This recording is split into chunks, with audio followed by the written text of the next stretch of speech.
de todos los servicios a un 200, 500%, para hacer que la crisis la paguen los trabajadores, ¿no? En el año 73 hay esa crisis mundial capitalista, a partir del año 73. Don Celestino Rodrigo y todo este comando intentan que esa crisis la paguen los laburantes, ¿no? Y no es casualidad que el año que hayan esperado derrotar una constitución para que larguen un programa como el de Celestino Rodrigo, ¿no?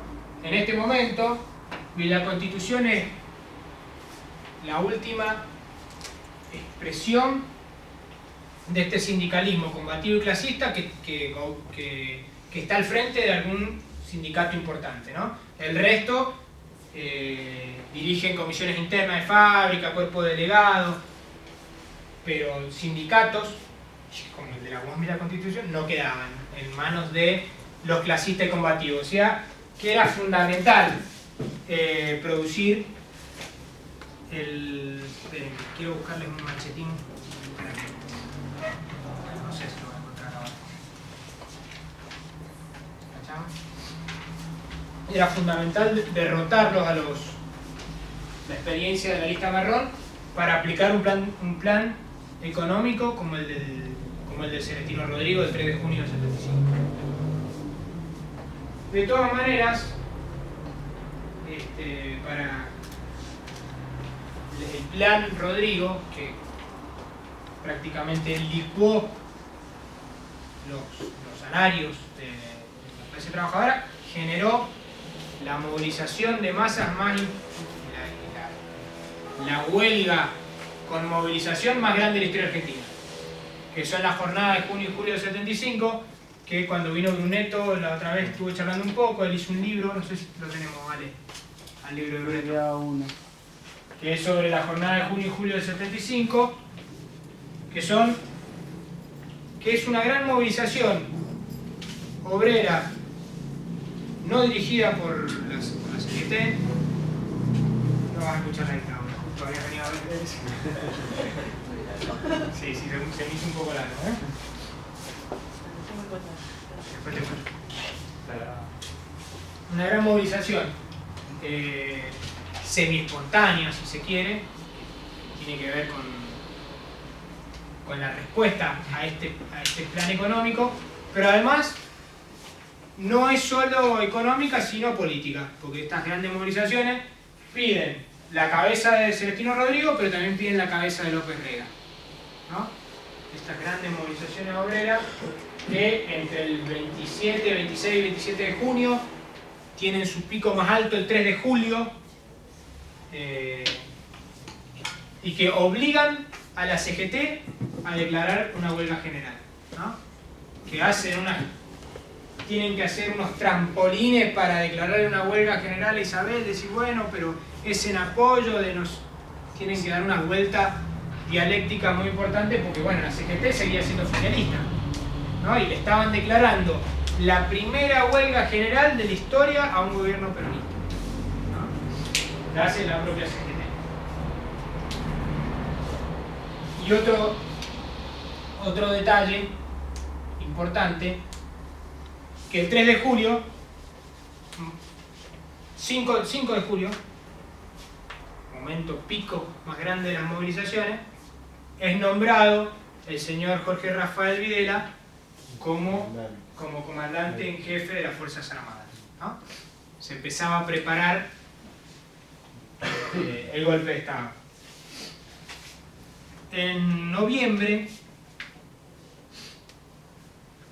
este decreto 261/75 es ampliado por unos decretos, por varios, no sé por qué tienen un número distinto, pero es 2770/75 en octubre, 2771 y 2772, que básicamente lo que hacen es ampliar a todo el país el operativo Independencia, ¿no? Si el 12-1 era aniquilar la subversión en Tucumán, el 2772, 70, 72, 71 es aplicar ese mismo programa al resto del país. Es decir, en octubre las Fuerzas Armadas ya toman el comando de la represión general. Y a partir de ahí es que bueno, empiezan a haber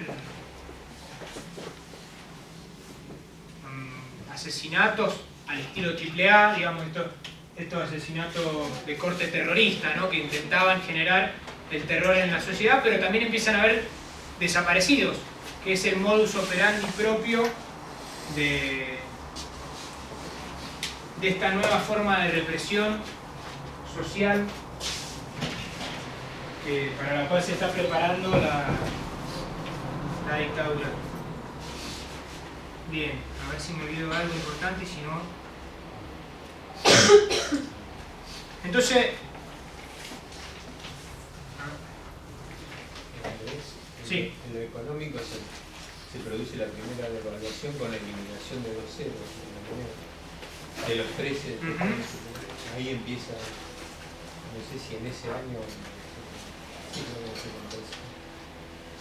Bueno, dice, visto la necesidad de enfrentar la actividad de elementos subversivos que con su accionar vienen alterando la paz y tranquilidad del país, de salvaguardia, responsabilidad del gobierno y todos los sectores, la ejecución de toda tarea que en orden a asesorar al presidente, bueno, crean un consejo de seguridad interna en el cual están las tres cabezas de las Fuerzas Armadas, el presidente y el ministro de Defensa, y conducen la lucha contra la subversión.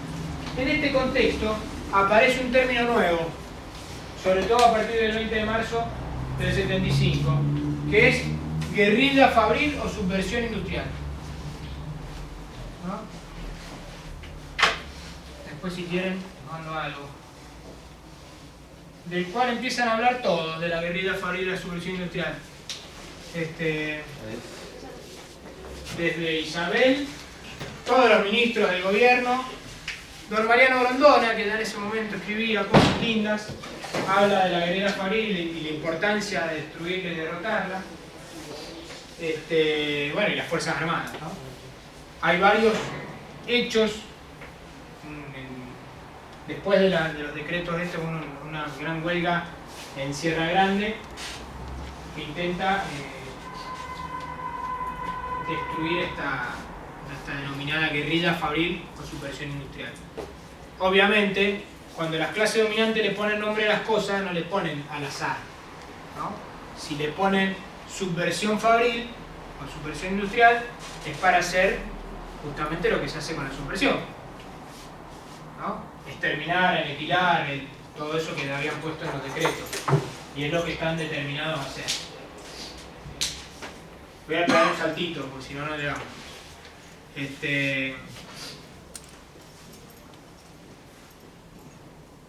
Para hacer todas las cosas como el video, pero bueno. Finalmente, bueno, ahí el 3 de marzo, por ejemplo, encontré ahí el segundo cuerpo del ejército, larga una declaración diciendo que distintas voces públicas y no sé qué andan diciendo que los que producen los secuestros y los actos de terrorismo son las Fuerzas Armadas y lo desmienten totalmente, son ellos, ¿no? Lo que les quiero decir que desde los decretos estos 2772, esas denominadas AAA que asesinan y desaparecen cientos de personas, son ya las... ¿qué tengo todo desordenado? Son ya las Fuerzas Armadas, ¿no? Ya no es López Rega, que además López Rega ya ha sido derrotado por la clase obrera movilizada. Son las Fuerzas Armadas, que ya se están preparando para seguir haciendo lo que quieren hacer.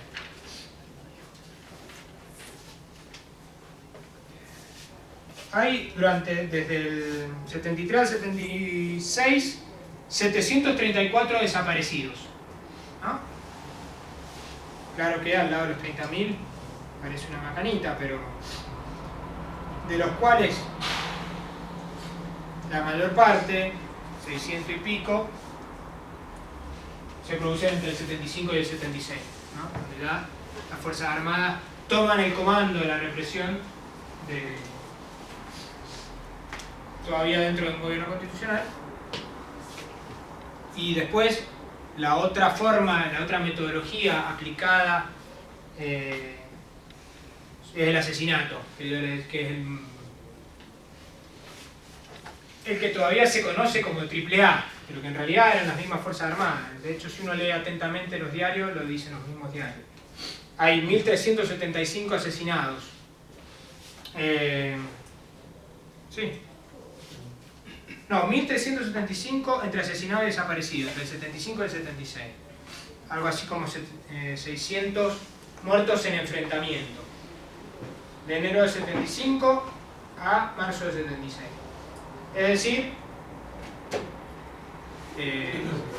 estaban las condiciones maduras. Está el registro de los chicos apropiados ya. Sí, ahí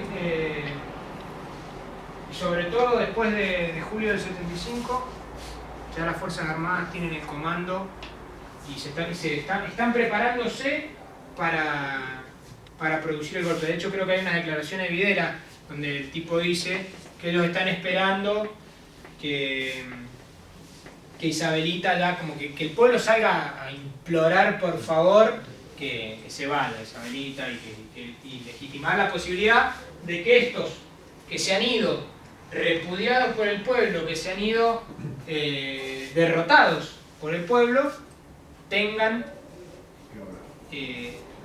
haya alguna voz pública que pida su retorno, ¿no? En este contexto también los que han producido, sobre todo entre el 74, el 75 y principio del 76, con estos actos de terrorismo, es separar a un sector de la vanguardia más movilizada y decidida del conjunto del pueblo, que empieza con todos estos actos de terrorismo a guardarse en sus casas, a decir, bueno, es momento de guardarse, de no hacer más huelgas, de no salir más a la calle, de no hacer más movilizaciones, porque bueno, costaban vidas cada acto y cada movilización. Entonces en este último contexto es donde se preparan también para que el golpe no tenga una respuesta social, ¿no? Y de hecho no hay una respuesta, el 24 de marzo no hay una respuesta social, al contrario, hay una especie de sensación, generan todas las condiciones para que gran parte de la población y de la denominada opinión pública se los vea como los salvadores de algo que era insalvable, ¿no? Este contexto de que bueno, que ellos han colaborado a generar de terrorismo y de muertes. Uno si ve los diarios todos los días, así aparece, asesinaron, muertos, acribillado, encontraron uy, no borraba esto, que no. Ah, pero después con agua sale. Es lindo, ¿no? Es borrado la línea que hicimos. Hay que ponerle más fuerza, pero se sale. Bueno, después pasamos. A ver, ¿cuánto más me aguantan? ¿Media? ¿Media hora más? Si no, va a ser una estafa esto. Entonces, esta dictadura, ahí el 24 de marzo, cuando asumen el poder las Fuerzas Armadas, una nueva dictadura de tipo institucional, como les decía. Cuando asumen el 24 de marzo hay como eso, un aplastamiento de la movilización social. Hay un sector, sobre todo de lo político, que tiene contradicciones, ¿no? Porque era un gobierno peronista y eso en los últimos años han visto desgranarse ese gobierno que venía a... Digamos, hay un desencantamiento creciente de la clase trabajadora con el gobierno, que su pico más grande son las movilizaciones de junio-julio del 75, y entonces, bueno, y no aparece no hay en el conjunto de las fuerzas sociales y revolucionarias, no aparece la salida, ¿no? Entonces, como no aparece la salida, aparece la salida de la burguesía, ¿no? Que es la dictadura. Que es la dictadura que nosotros denominamos genocida y contrarrevolucionaria, ¿no? Pensamos que vino a aplastar un proceso revolucionario que se había iniciado en el año 69, ¿no? Que es todo este proceso de movilización social y política, que es dos grandes organizaciones armadas. Y además, la dictadura tiene dos objetivos, me parece. Uno, aplastar al movimiento social y político, destruir a las organizaciones guerrilleras. Está su objetivo número uno de las Fuerzas Armadas en sus documentos secretos que son públicos. Objetivo número uno, oponente número uno, PRT. Oponente número dos, montoneros. Oponente número tres, etc. ¿No? Bueno, después no me nombran a todos, ¿no? Es decir, estaban determinados, por un lado, a destruir la insurgencia armada, pero y por otro lado, a destruir todas las experiencias sindicales combativas que habían surgido entre el 73 y el 76. Y esta experiencia que habíamos visto, esta prueba piloto que vimos en marzo del 75 con Asindat, la vamos a encontrar en Mercedes-Benz, que son los casos que están probados, ¿no? En Mercedes-Benz, en Ford, en Astarza, en Ledesma, en propulsora siderúrgica, en Astillero Río Santiago, donde las propias patronales le dan la lista de los sujetos indeseables que hay que exterminar a las Fuerzas Armadas, ¿no? Las grandes empresas que hoy se siguen... ¿Están por ahí? Andan por ahí haciéndose ricos. Son... Yo no le diría cómplices, son copartícipes del asesinato y la desaparición de los militantes obreros al interior de sus propias fábricas. ¿Por qué? ¿Por qué querrían Se les cagaba el negocio. Se les cagaba el negocio, claro. No es negocio que los trabajadores tengan condiciones de trabajo, que trabajen menos horas, disminuir la explotación, no es negocio. Había un objetivo económico también con la dictadura. Es lo que iba a decir.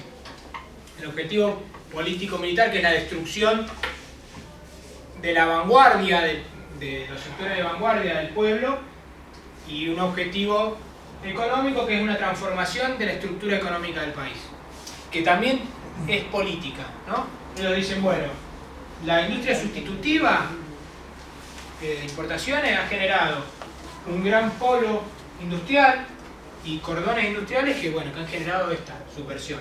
Entonces, entre los planes económicos y sociales de la dictadura está la relocalización de las empresas, ¿no? Sacar de Rosario, de Córdoba, relocalizar las grandes empresas para que no sean, para que este cordón que va de San Lorenzo hasta La Plata esté más descentralizado, ¿no? Y que no sea un poco de la subversión.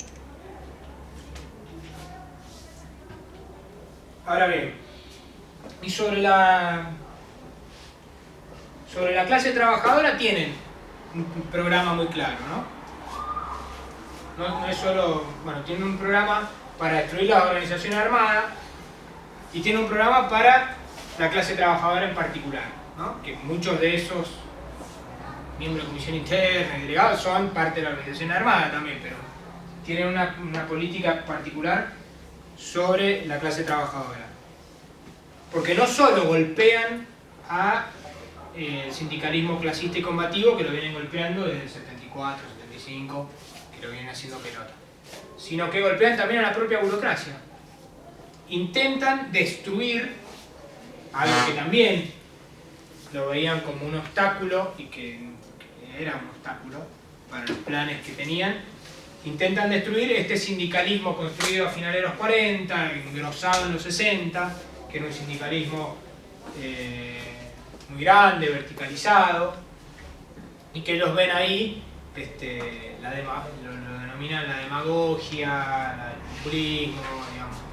Y entonces el 24 de marzo una de las cosas que hace es intervenir la CGT, poner un interventor militar, interviene a los sindicatos más grandes, y meten preso a algunos dirigentes sindicales, ¿no? Y prohíben toda la acción política y sindical, por supuesto, y largan una ley que prohíbe la huelga.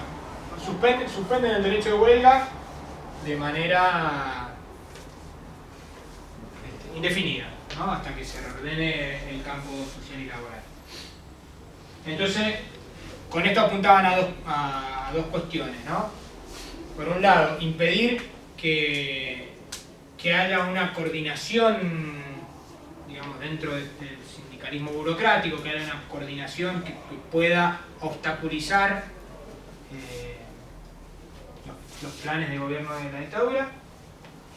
Y por otro lado, sobre la denominada guerrilla fabril, subversión industrial, etc., hay esto que, bueno, que veníamos describiendo, que es, bueno, a partir del mismo 24 de marzo los tanques se apostan en las principales fábricas y detienen a todos los activistas que están señalados o marcados de ser. Algunos se van antes y otros, bueno, figuran en la lista de desaparecidos, ¿no? Si pueden buscarlos también, ¿no? Y números de desaparecidos por las tantas fábricas. Es decir, intentan suspender la lucha de clase en parte de la dictadura, justamente por estos planes que tienen.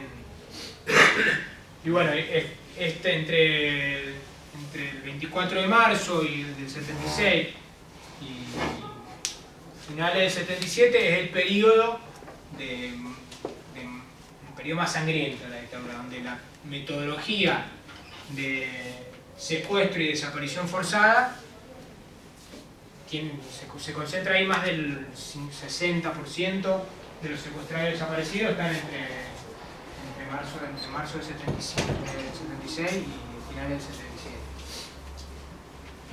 Bien, entonces intentan desarticular cualquier posibilidad, de hecho lo escriben ahí en su documento. Sí. Bueno, sí, incluso hasta el 78, que venía el Mundial de Fútbol, tanto en las universidades como en los talleres, introdujeron grupos de tarea.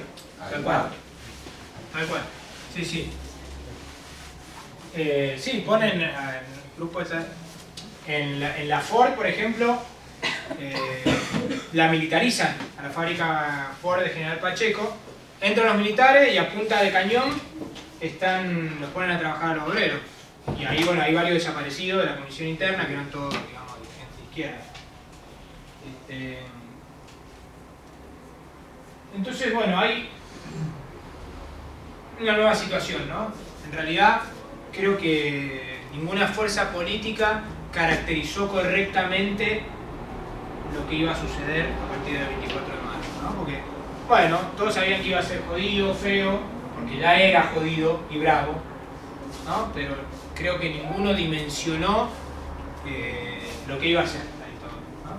Entonces, este impacto represivo, que obviamente está planificado con pelo y señales por parte de las Fuerzas Armadas, produce, bueno, un primer reflujo fuerte de la clase trabajadora y del pueblo en general, que se guarda en sus casas, etc., ¿no?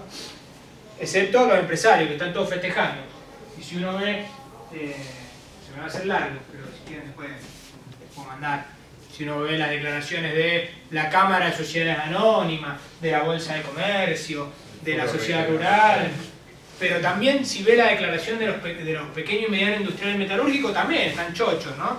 Y uno ve la memoria y balance y dice, hasta marzo del 76 primaba el ausentismo, la indisciplina, Y a partir de marzo del 76, nunca dice cómo, vemos un reordenamiento y hay un nuevo auge de la productividad. O sea, hay ahí, bueno, en la dictadura un componente político, económico, social muy fuerte, que es recomponer la disciplina al interior de la fábrica, ¿no? Esta indisciplina que ha ido creciendo desde el año 69. Esa es una de las grandes,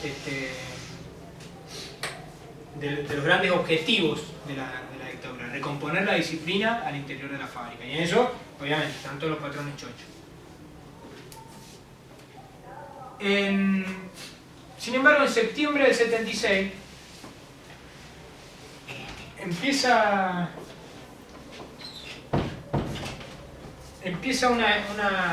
una serie de huelgas en las automotrices. Primero en Córdoba, después en las automotrices de Buenos Aires, que son ferozmente reprimidas, ¿no? En Córdoba, en Ica Renault, que es una fábrica que tiene una gran tradición de lucha, que había sido, el ESMATA Córdoba era dirigido hasta el 24 de marzo, antes lo habían intervenido, pero el principal dirigente del ESMATA Córdoba era René Salamanca, que era del PCR, pero bueno, era una lista, la lista 1 de mayo, que era una lista así, donde habían varias organizaciones de izquierda, que bueno, llevaban una línea clasista. René Salamanca está desaparecido el 24 de marzo de 1976, ¿no? Bueno, y ahí en Ica Renault entran los milicos y le entran a volar tornillos, palos, tuercas, pero bueno, entonces los milicos responden y matan a varios en esa huelga. A partir de estas huelgas de septiembre del 76, marzo, abril, mayo, junio, bueno, pasan un par de meses, ¿no? Hasta septiembre. A partir de esa huelga de septiembre del 76 se refuerza esta ley que suspendía las huelgas y le imponen una pena de 4 a 6 años al que protagonice una huelga, ¿no? Se refuerza después de esta primera conflictividad. Entonces, este primer año de la dictadura del año 76, bueno, en un año, bueno, se puede imaginar, donde lo que prima es la represión y empiezan a aparecer algunos focos de resistencia que son salvajemente reprimidos. Los automotrices es uno de estos sectores que protagonizan esta huelga, con una clase trabajadora y que va a caracterizar este primer periodo, ¿no? Del 76 al 79, una metodología denominada de resistencia molecular, ¿no? Entre el 76 y el 79 vamos a encontrar un montón de conflictos, pero dispersos, en parte, digamos, un triunfo de los militares, ¿no? Impiden que haya una unificación de la resistencia y de la lucha, pero hay grandes procesos de lucha, sobre todo a partir de septiembre. Entonces aparecen también, y producto de esta feroz represión, empiezan a aparecer otras metodologías de lucha.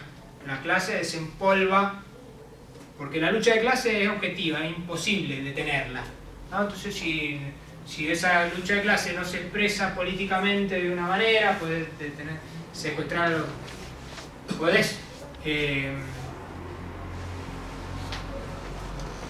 identificarla,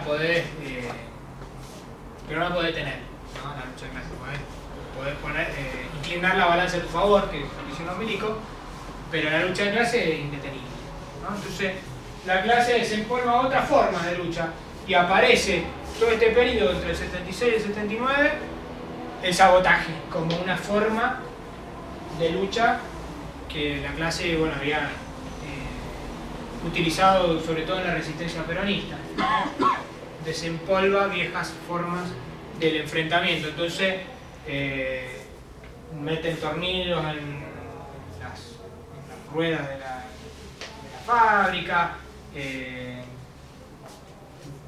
hacen que se estropee la producción. Bueno, todos los obreros saben cómo se hacen las cosas y entonces saben cómo puede ser que las cosas salgan mal, ¿no? Y hay una ola, digamos, de sabotajes de la producción. Hay un documental que se llama Milagros no hay, que es sobre lo desaparecido de Mercedes-Benz. Y ahí el gerente de Mercedes-Benz se queja, dice, y mire doctora, dice, acá pasaba esto, la producción se arruinaba, nos metían aparecían tornillos donde no tenían que aparecer, y no sé qué, y después no pasó más. Y entonces dice, y milagros no hay, ¿no? Ese después había sido la desaparición y secuestro de la comisión interna de Mercedes-Benz, que también ahí habían muchos perros, había algunos vivos, varios del PRT, dirigían la Mercedes-Benz de González Catán. Entonces aparece esta modalidad de la resistencia molecular, que bueno, tiene que ver con algo que le había dicho este tipo a Daniel. La clase, bueno, agacha la cabeza hasta que pase el guadañazo, ¿no? Y bueno, hay mucho de eso. Porque no era joda hacer huelga, digamos. Pasaba lo que le había pasado a los de las automotrices. Pero hay una experiencia, quizá en este primer periodo, el final del 76, que es la que le demuestra a los milicos y a quien lo quiera ver que la clase es la que pone a andar el mundo, que es la lucha de los obreros de SECBA, de Luz y Fuerza, ¿no? Que era un sindicato conducido en Buenos Aires por el peronismo tradicional, pero era un sindicato muy fuerte. Y bueno, la dictadura, además de la suspensión de la huelga, declara una ley, dicta varias leyes. Una de eliminación de las modalidades de trabajo especiales. Bueno, ahí tenían ciertos privilegios de fuerza o conquistas, ¿no? Que son eliminadas. Entre otras, por ejemplo, que los hijos de los lucifuercistas tuviesen prioridad para entrar en fuerza, bueno, y varias cosas que tenían que ver con las conquistas de Luz y Fuerza, porque es un sindicato estratégico, ¿no? Entonces esto genera mucho malestar, además del malestar salarial, porque hay un congelamiento del salario, obviamente, eso lo di por descontado. Entonces los lucifuercistas tienen una capacidad muy propia de su sector de trabajo, que es poder dejar oscura a toda la ciudad, ¿no? Y entonces, entre finales del 76 y hasta marzo del 77, es una guerra sin cuartel contra el sindicato de Luz y Fuerza que produce apagones, ¿no? Entonces los milicos intervienen en SECBA y los ponen a laburar a punta de cañón, y entonces los trabajadores de Luz y Fuerza llevan adelante una modalidad que se llama trabajo a tristeza, ¿no? Entonces se mueven lento y van así, ¿no? Entonces esta es una de las experiencias quizá más palpable y exitosa, entre comillas, quizá, de la resistencia obrera a la dictadura, que tiene que ver con esto. Y bueno, y el otro, los apagones y sabotaje, ¿no? Generan corte de luz y generan cortocircuitos, hacen explotar las usinas eléctricas. Bueno, un gran... E inclusive, no solo en Buenos Aires, sino en Rosario, protagonizan algunas movilizaciones, ¿no? Cuando toda la sociedad está guardadísima, estos salen a protestar a la puerta del sindicato y después protestan, ¿no? Una cosa que heroica en un punto, ¿no? ¿Cómo resuelven este problema con Luz y Fuerza los militares? Secuestran a su principal su dirigente, que es Oscar Smith, que no era, como les digo, no era ni tosco, ni Salamanca, ni era... Bueno, un tipo que de hecho estaba dispuesto a... La noche anterior de su detención había estado reunido con los militares, bueno, negociando la finalización del conflicto. Y bueno, es uno de los... lo secuestran y permanece desaparecido. Y además secuestran a varios más, ¿no? Sin embargo, en este periodo vamos a volver a encontrar a los luciforcistas como uno de los motores de la resistencia obrera, de esta resistencia molecular, de esta resistencia que en parte, bueno, son las condiciones que estas duras condiciones imponen, ¿no? Viene es una resistencia que parte de una derrota política, de una derrota moral, de una derrota física, ¿no? De la desaparición de las principales referentes de la clase. Y a partir de acá también aparece, digamos, este periodo 76-79 tiene dos modalidades de lucha. La resistencia molecular, que todavía no habla, que son la otra forma que tienen los trabajadores es hacer huelga por sección o huelgas breves, ¿no? Hacer una huelga, el patrón ¿qué hace cuando hay una huelga? Llama al Ministerio de Trabajo, el Ministerio de Trabajo llama a los milicos van a la puerta de la fábrica, encañonan a los trabajadores y bueno, los trabajadores se ponen a trabajar, ¿no? Entonces hay varias huelgas como que son relámpagos, hace una huelga, cuando vienen los milicos se ponen a trabajar, cuando se van, ¿no? Esta resistencia molecular y lo del sabotaje, ¿no? Que inclusive Montoneros y el PRT llaman a los obreros a hacer sabotaje, ¿no? Es una línea de las dos organizaciones, como una forma de resistencia. Ahí en el SWIFT pinchan las cámaras frigoríficas y se pudren varias toneladas de carne para la exportación.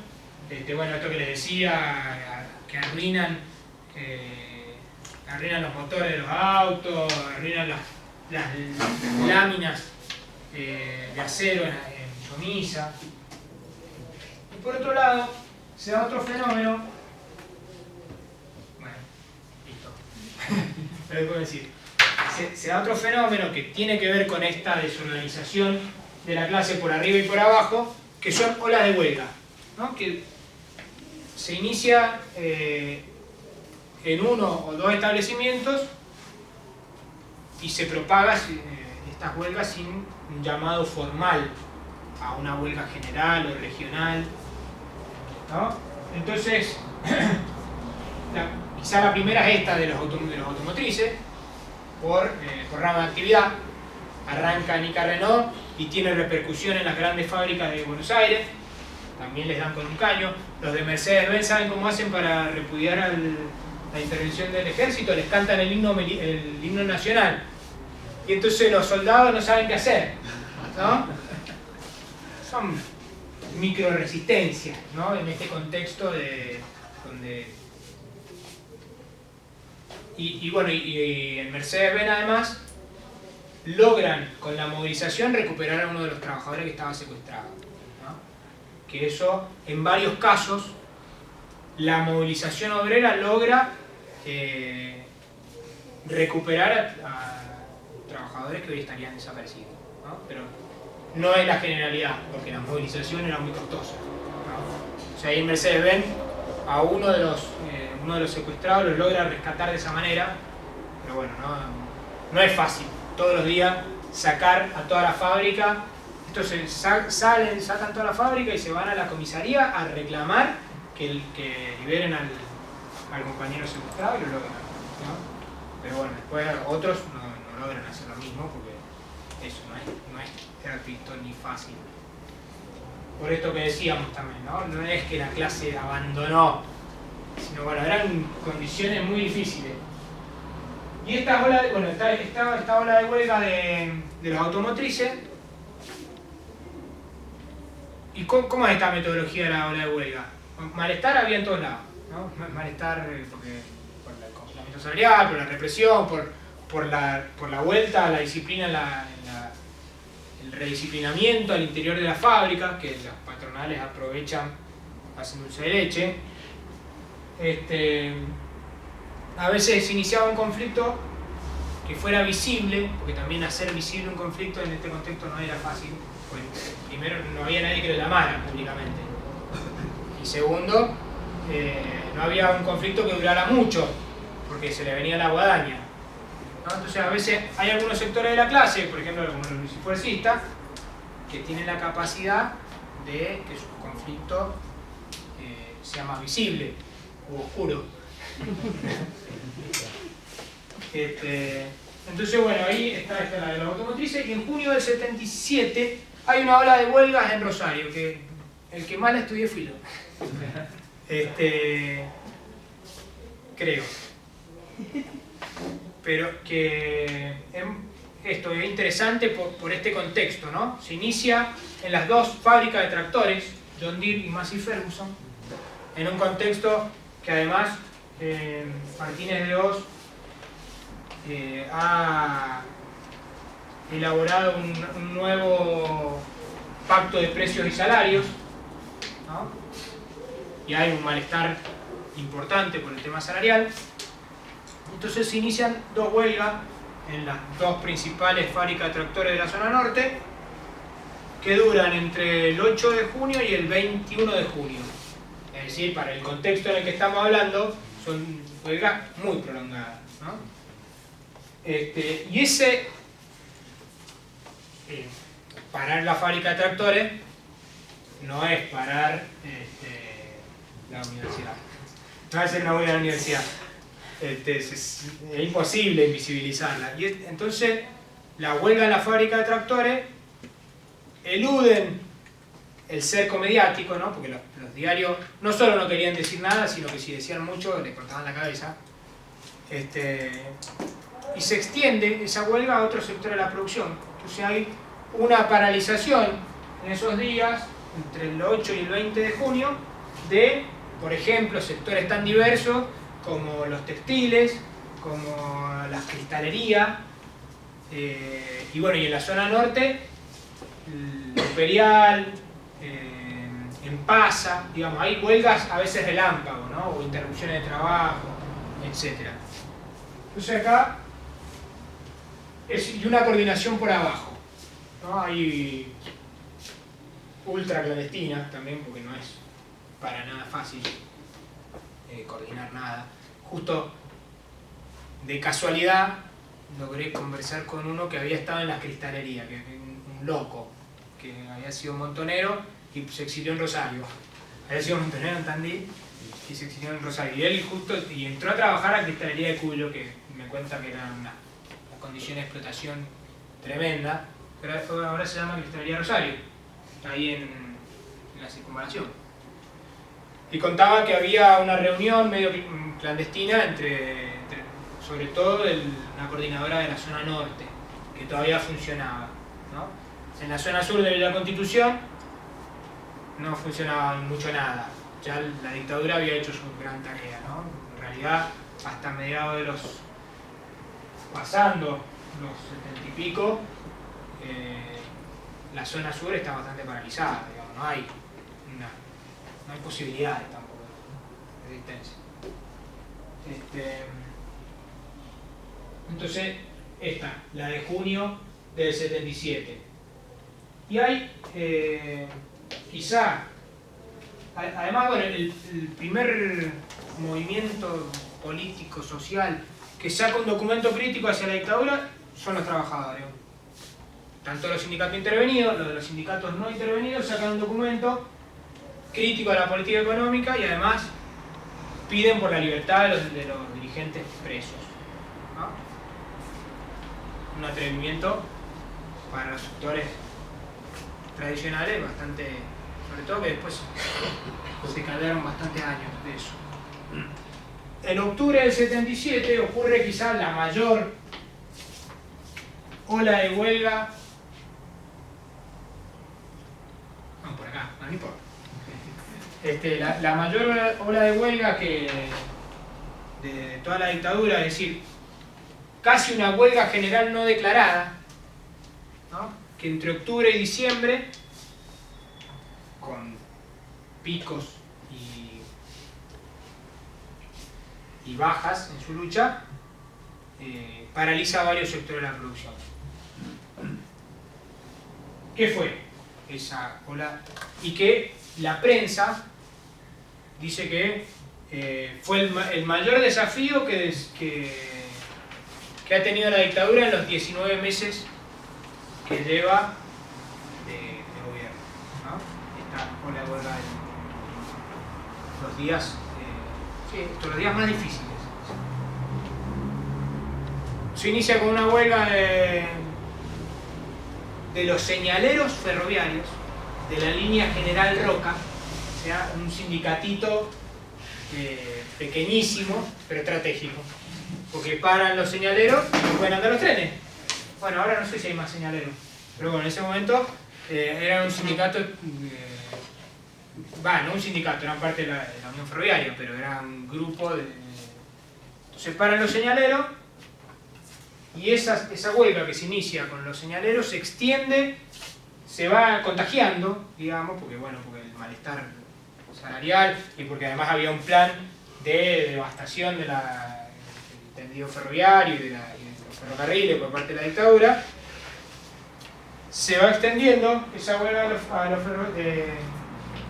de los ferroviarios y también es suerte una especie de efecto contagio, ¿no? Otra vez, los ferroviarios, es imposible, sobre todo en Buenos Aires, negar una huelga de los ferroviarios. Pero bueno, los ferroviarios paran y miles de trabajadores no pueden ir a trabajar, ¿no? Entonces cuando algunos sectores se quejan de los paros de transporte, que no sé... Bueno, sí, son la capacidad que tienen algunos sectores de la clase de paralizar, por ejemplo, el movimiento de las mercancías y el movimiento de la fuerza de trabajo. Es una capacidad estratégica de la clase, en estas condiciones, bueno. Entonces, y lo loco del paro del ferroviario es que la Unión Ferroviaria se decía que no tenía nada que ver, que probablemente no tenía nada que ver. Era un paro que venía coordinado desde otro lugar, digamos, que venía coordinado bien desde la profundidad de la clase, ¿no? A ese paro de los ferroviarios se le suma el paro de los subterráneos. Al paro de los subterráneos se le suma al paro de varios medios de transporte. Y a ese, los metalúrgicos, y se produce efectivamente esto, más de 1 millón de trabajadores paran en este contexto de la dictadura más sangrienta y genocida que ha conocido nuestro país. Y no sé, yo, si fuera el que escribe la historia, le pondría entre los grandes hitos de la lucha de nuestra clase, ¿no? Y efectivamente la prensa, La Nación y distintos diarios decían el mayor desafío que ha recibido la dictadura desde que se inició, ¿no? Octubre del 77 estamos hablando, no era el 80, 81, que después se empieza a alivianar, se empieza a plantearse una retirada. Y esta huelga además gana lo que pedían aumento salarial del 35% y lo ganan. Es decir, no solo es una huelga que no puede ser invisibilizada, porque era imposible invisibilizarla, ganan lo que pedían, el aumento salarial que exigían, y por otro lado, en varios casos, en Luz y Fuerza y en subterráneos, los trabajadores logran inclusive impedir que se concrete la desaparición de sus compañeros. Y esto, nuevamente, lo leí en el diario La Nación. El paro de subterráneo se había resuelto algunos de los paros y el paro de subterráneo seguía, ¿no? Entonces dice, el paro de subterráneo sigue porque los trabajadores, la UTA, que es el gremio que dirigía los subterráneos hasta que hace un par de años hay un gremio de los subterráneos, la UTA decía, no tenemos nada que ver con el paro de subterráneo. Y el paro estaba, ¿no? Y lo que exigían era que apareciera un compañero, ¿no? Y hasta que no apareciera ese compañero no iban a levantar el paro. Y efectivamente los milicos tuvieron que largar al que estaba detenido para que los trabajadores levantaran la huelga, ¿no? Y lo mismo pasa en Luz y Fuerza. En Luz y Fuerza, en este contexto, estaba la huelga. No levantaban el paro porque había un compañero que había sido secuestrado, ¿no? Entonces es un momento fundamental para comprender esta resistencia en este contexto, ¿no? Porque no era una resistencia superheroica, ni, bueno, era una resistencia en un contexto de derrota quizás, ¿no? Pero que, bueno, la clase sigue luchando, ¿no? Y contra el genocidio planificado, la clase sigue resistiendo, ¿no? Y protagoniza un hecho de octubre hasta noviembre de huelga ininterrumpida, ¿no? Que medio zigzagueante, aparece por acá. De hecho, los primeros que se largan a la huelga y que dicen hay amenaza de nuevo cordobazo son nuevamente los de Carreno. Entonces empieza por acá, se termina, empieza por acá. Lo que entronca toda la huelga, obviamente, son los ferroviarios, que se extiende de la línea General Roca a todas las líneas de ferrocarriles y que tienen esa capacidad los ferroviarios, no solo de paralizar la circulación de mercancía y de trabajadores, sino de extender la huelga a través de las líneas férreas, ¿no? No tiene, la fábrica o el sector de trabajo se extiende por las líneas y eso así lo hace más peligroso para los milicos, ¿no? Y bueno, y después es subterráneo, ¿no? Y prueban, digamos, no sé si hay otro sector social que pueda haber logrado revertir los secuestros y desapariciones.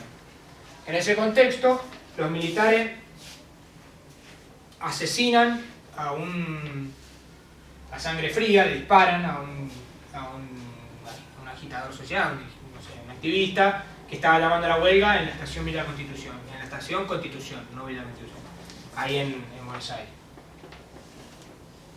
Sacan un comunicado los milicos que lo repiten cada 5 minutos por la televisión y salen todos los diarios donde dicen que que lo han asesinado por llamar a la huelga, ¿no? Para que no quede duda, En Rosario también matan a un militante que era un militante del PRT, que lo asesinan también en una de las estaciones de trenes, no me acuerdo en cuál. En este contexto de esta manera de huelga. Bien. Este es el año, así terminó el año 77, caldeadísimo, ¿no? Los días más difíciles plantea la dictadura. El año 78 es un año del Mundial, ¿no? El año en el que, bueno, entonces la dictadura desplegó. Así que sí, igual los veo muy atentos a todo. La dictadura desplegó nuevamente una ofensiva disciplinaria sobre las fábricas, sobre todos lados, que de alguna manera logra acallar de nuevo la conflictividad social. Y además, bueno, el mundial en sí es un silenciador, ¿no? Porque bueno, la gente empieza a pensar un poco en tener una alegría, en poder salir a la calle y gritar, ¿no? Es también un canalizador de otras fuerzas acalladas, ¿no? Y a su vez también es un hecho de manipulación social y política, como ya saben, ¿no? Pero, ¿qué pasa en el 78? Hasta antes del Mundial, prácticamente no hay grandes conflictos, no hay ola de huelga, ni mucho menos. Pero por lo menos para Rosario, vieron que toda la historia está escrita desde Buenos Aires. Bueno, acá vamos a ir, como yo estudiaba de Rosario más que nada, por lo menos en Rosario lo que encontré hasta antes del Mundial fueron una enorme cantidad de sabotajes, ¿no? Como la conflictividad no se podía expresar de otra manera, se producen sabotajes. Y hay como 10 sabotajes todos en todo el año 78. Uno, en la zona norte, tiran no sé cuántos litros de químico en una pinturería. Que ese también, otro que no lo podían esconder, los milicos. tiran no sé cuántos 1100 de litros de químico al río Paraná en una pinturería de la zona norte. Y estaban justo en un conflicto sindical, bueno, no me acuerdo que no le querían dar. Entonces estos agarran, rompen un caño y le tiran. Bueno, así hay varios, ¿no? En las cerámicas también le meten restos de cerámica vieja y piedras a las prensas de la cerámica, ¿no? Y las entorpecen. Bueno, hay varios hechos así hasta el mundial. Termina el mundial y estalla la huelga de nuevo, ¿no? Primero hay una larga huelga en el SWIFT, ¿no? Y hay una nueva ola de huelga protagonizada por los ferroviarios a fines del 78. Y empiezan a aparecer, el año 78 es un año, los fines del 78, donde empiezan a reorganizarse también las cúpulas sindicales, ¿no? Hay dos sectores del sindicalismo, uno que se denomina las 25, los 25, y otro la CNT. Uno totalmente promilitar, ¿no? Que entre sus grandes líderes tenía Triaca, otro, por ejemplo, no sé si lo siento nombrar, pero bueno, un sujeto. Bueno, tiene este sector, porque en el sindicalismo argentino siempre hubo un sector proclive a la negociación, ¿no? Y a negociar con quien sea. Bueno, todavía hoy, ¿no? Lo que pasa es que los milicos no querían negociar con nadie, ni siquiera con los que le iban a lamer las botas. Pero bueno, igual se van consolidando este sector de la CNT. Y por otro lado aparece un grupo más contestatario, que son los 25. Hay un autor, se llama Arturo Fernández, dice: lo particular de la lucha obrera en la dictadura es que sectores más bien moderados son los que conforman el ala combativa, ¿no? Y dice, porque lo verdaderamente combativo ha sido terminado, ¿sí? ¿No? Pero bueno, frente a la desaparición, secuestro, tortura de los combativos, la resistencia eso no garantiza que no siga habiendo lucha de clase ni lucha obrera. Lo que sí garantizaron era destruir una posible dirección política, ¿no? Lo que sí lograron los milicos fue destruir la orientación política socialista, ¿no? Ya esto podían resistir, pero iba a ser una resistencia todavía dentro del sistema. Bueno, y en la dictadura ni hablar, pero digo para el futuro. Lo que sí logran es destruir una dirigencia obrera que se proponga algo más que la lucha por las reivindicaciones dentro del sistema.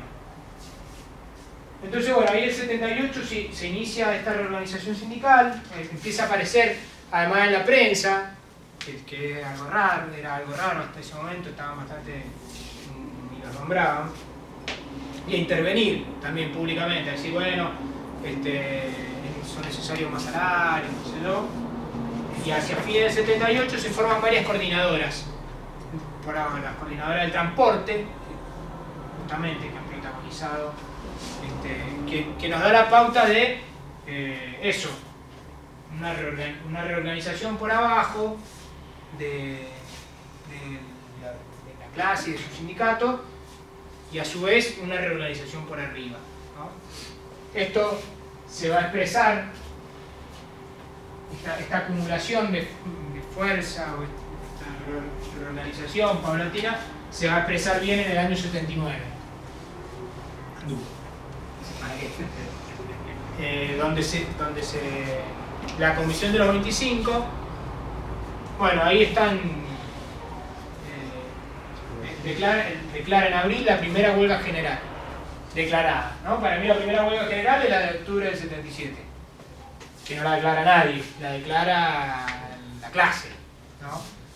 En abril del 79, la comisión de los 25, que es este sector de los moderados que luchan, le declaran la primera huelga general a la dictadura, que no es moco de pavo, todavía en el 79 declararon una huelga general, y de hecho están discutiendo hasta el último minuto con la CNT para que la declaren juntos, y la CNT al final dice, no, es muy arriesgado, no, mejor negociemos, y se van a su casa. entonces solo un sector llama a la huelga, que tiene un acatamiento parcial, ¿no? No es una huelga, no logra ser una huelga general, pero sí, bueno, tiene una importancia política determinante, que es justamente la importancia que tienen las huelgas generales. Y nuevamente, no se paraliza todo, pero hay una importante paralización de distintos sectores, sobre todo de esto de lo que conocía la Comisión de los 25. Entonces, bueno, es que este sí es más recordado, ¿no? El de la huelga del 27 de abril. Pero bueno, ya estamos en un contexto donde también la represión empieza a replegarse, ¿no?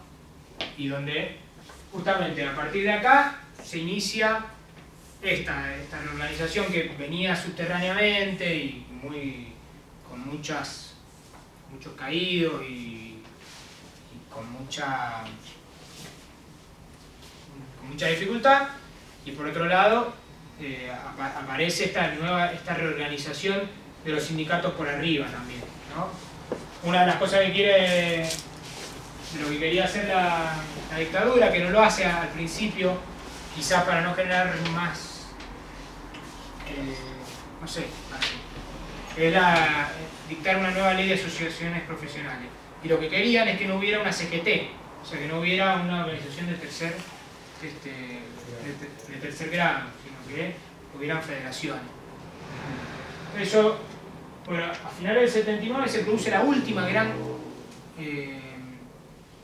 ola de huelgas, en el sentido de que no la declara nadie, y es mayor y tiene sobre todo lugar en los sindicatos metalúrgicos, ¿no? Va a ser la última, el fin del 79, la última huelga no declarada. A partir del final del 79 se recompone de alguna manera la organización sindical y es tolerada por los militares, ¿no? A estos que declaran la huelga de abril los meten presos cuando declaran la huelga, pero tenían una dirección clandestina, entonces la huelga se lleva adelante.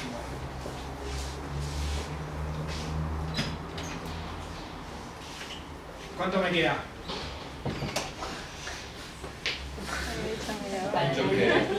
Oh, cierro. Perdón, eso que metieron preso lo de las 25. Sí. Los 20. Pero y hasta después de 80. Pero legales los meten presos. Después lo liberan. Pero los meten presos legales. Ya, eso, como le digo, ya los años de mayor represión del tipo de desaparición forzada son el 76-77. Después, bueno, en el año 79 además cae la CID, la Comisión Interamericana de Derechos Humanos. Entonces,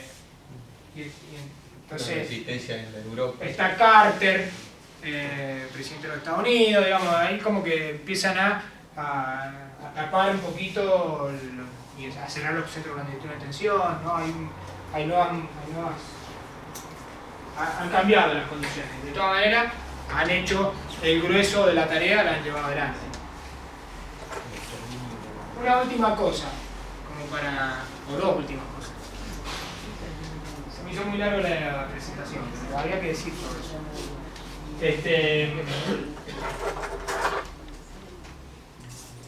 Los planes de Martínez de Hoz, que son, como yo le decía, el otro objetivo era la reestructuración de lo que se denomina régimen de acumulación mercado internista, ¿no? Una producción industrial destinada sobre todo al mercado interno. Esto los militares ven que es un obstáculo y que hay que destruirlo, ¿no? En realidad hasta el año 77 no tocan demasiado, no hay grandes decisiones económicas.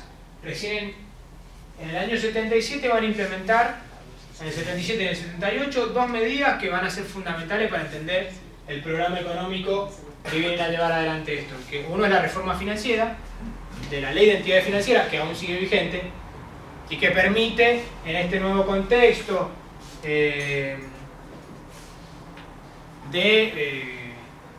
grandes transformaciones después de la crisis del 73, grandes transformaciones de capital, permite la entrada y salida de capitales con mayor libertad, ¿no?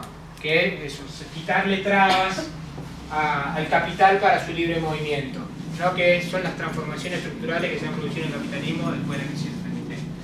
Y por otro lado, en el 78, la apertura económica, que libera las trabas de las importaciones para que las industrias que no son competitivas se fundan, ¿no? Que algunas igual, bueno, sobreviven, ¿no? Y esto lo que genera es una gran concentración y centralización de capital después de la dictadura. Se forman grandes grupos económicos que después son conocidos como los 8, ¿no? Que es el grupo de los Roca, el grupo de Loma Negra, Techín, Roca Techín, Loma Negra, los Pérez Compán, ¿no? Ahí se produce como un nuevo proceso de acumulación originaria ahí durante la dictadura. Entonces, pero los efectos de este programa económico se empiezan a sentir más sobre el 79-80, que se empiezan a producir una serie de cierres de establecimientos y crisis de la pequeña y mediana industria, ¿no? Acá en la zona del Gran Rosario cierran todas las metalmecánicas mediana y pequeña, cierran todas. Ahí se produce una ola de quiebra y de cierre. Habían varias de fábricas de maquinaria agrícola que eran de capitales nacionales, cierran todas, se hacen pelota todas, inclusive cierran la de fábrica de tractores. Lo que pasa es que como son transnacionales, cierran, se van a producir, se van a rascar la cabeza y después cuando hay mejores condiciones vuelven a invertir, ¿no? Entonces estos planes se aplican recién en el 77, cuando están seguros que han destruido la resistencia, y hacia el 79-80 se empiezan a sentir socialmente los malos efectos. Inclusive hasta el 78-79 la desocupación, por ejemplo, no se siente tanto, que es algo bastante pesado para la clase, ¿no? Inclusive los militares pedían que no hubiera tanta desocupación, porque la expulsión de los genera conflictividad social, ellos trataban de evitar esa cuestión. Pero hacia el 79-80 esto va a hacer que gran parte de las luchas, y por eso también en el 79 la ola de huelgas protagonizada por los metalúrgicos, va a hacer que uno de los motivos fundamentales de la lucha sea por los despidos, las suspensiones, por los cierres. Van a haber varias tomas de fábrica. En el 79 se van a producir que son las primeras tomas de fábrica, que en realidad van a ser todas defensivas en ese sentido, ¿no? Y van a empezar a aparecer, después de la huelga general, varias huelgas larguísimas en algunas metalúrgicas, ¿no? Cambian las condiciones después del 79, varias huelgas de meses, que antes era imposible pensarlo, ¿no? Las huelgas duraban eso, era golpear y esconderse. Bien, bueno, una lucha de guerrilla era, ¿no? Y bueno, la siguiente huelga general es la huelga del 81, ya sí es declarada, digamos, por el resto de las grandes huelgas, ya va a estar unificado el movimiento obrero, o sea, va a seguir separado en las dos, estos más participacionistas y negociadores, y los combativos moderados, que son, digamos, pero que, digamos, ya no va a haber una expresión inorgánica de la lucha, ¿no? ¿Qué quiero decir? Toda la lucha va a ser coordinada en general por las organizaciones sindicales que se han reorganizado después de la lucha sindical. Entonces, bueno, ahí en el 81 hay una nueva huelga general. Inclusive en el 80 los pequeños y medianos metalúrgicos protagonizan algunas jornadas de lucha, los propietarios,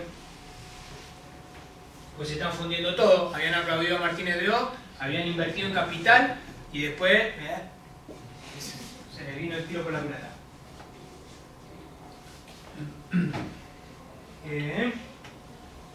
Y bueno, y ahí en el 82 directamente, ¿sabe? Bueno, el 30 de marzo del 82, salté, pero bueno, ahí había que saltar. El 30 de marzo del 82 se produce una huelga general con movilización en la Plaza de Mayo, están todos prendidos fuego, etc. Y 2 días después, Galtieri declara la guerra a los ingleses y empieza la guerra de Malvinas, y esa misma plaza que el día antes había estado prendida a fuego, contra la desocupación, los planes de ajuste, etc., pasa a estar llena la banderita de Argentina diciendo vamos, etc. De todas maneras, bueno, ¿por qué los milicos? Porque hay mucha relectura de este periodo y dice, bueno, la democracia volvió porque perdimos la guerra, ¿no? Se vieron obligados a irse, porque también estos milicos se fueron con la cabeza gacha, se vieron obligados porque perdieron la guerra. Pero bueno, hay que ver por qué tomaron esa estrategia de ganar consenso a través de una guerra. Bueno, para mí hay que comprender este contexto de lucha obrera, que es el único sector social que enfrenta de manera organizada, que es el único además que puede.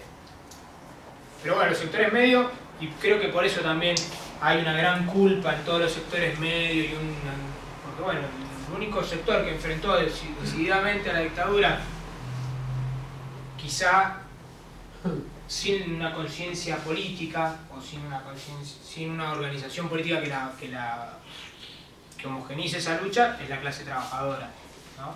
Sectores medios, bueno, después del 79, después de la masacre, respiraron en paz, dijeron, bueno, no me acuerdo, no pasó nada. Creo que en parte viene de ahí toda esa culpógena que tienen los sectores medios. Y bueno, y obviamente el otro sector, pero que no es social, más bien político, que protagonizó una resistencia, pero política, a la dictadura, son los organismos de derechos humanos, que también tienen una lucha heroica, pero con menor capacidad, digamos, no solo de movilizar, sino de hacer tambalear al régimen, digamos. Lo que hace la clase trabajadora es impedir que ese programa de Martínez de Oz sea más radical, más como el de Pinochet. Por ejemplo, en la dictadura no hay prácticamente privatizaciones, son privatizaciones periféricas, que le denominan. Privatizan algunos sectores, o algunas empresas cierran, por ejemplo, la industria metalúrgica del Estado en Córdoba, en la que fabricaba el rastrojero. Pero bueno, se tienen que ir, digamos, los milicos, y en parte se tienen que ir por esta, inclusive después de que son derrotados de Malvinas, hay varias huelgas generales más, ¿no? Que ya están preparando las condiciones para esta democracia. Y el derrocamiento de los Chicago Boys, representado por Martínez de Oz, no cambia por otro lugar, pero con una crisis que no pueden sostener. No lo pueden sostener Martínez de Oz. Bueno, faltaron un montón de cosas, de los dos lados. Pero bueno, yo cerraría por acá. Igual, bueno, les agradezco la escucha, sobre todo pensando que esta mañana estuve 6 horas tratando de dar clases y no me dejaron. No sé si...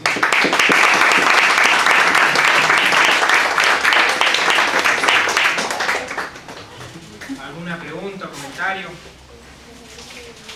Acuérdense, bueno, que la semana que viene vamos a presentar el libro sobre la compañía Monte de Ramón Casas Jiménez. Va a venir el autor y 2 militantes que fueron miembros de la compañía de Monte.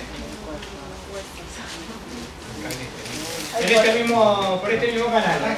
Misma hora y Este mismo canal, claro, puede vivir. ¿Te das cuenta?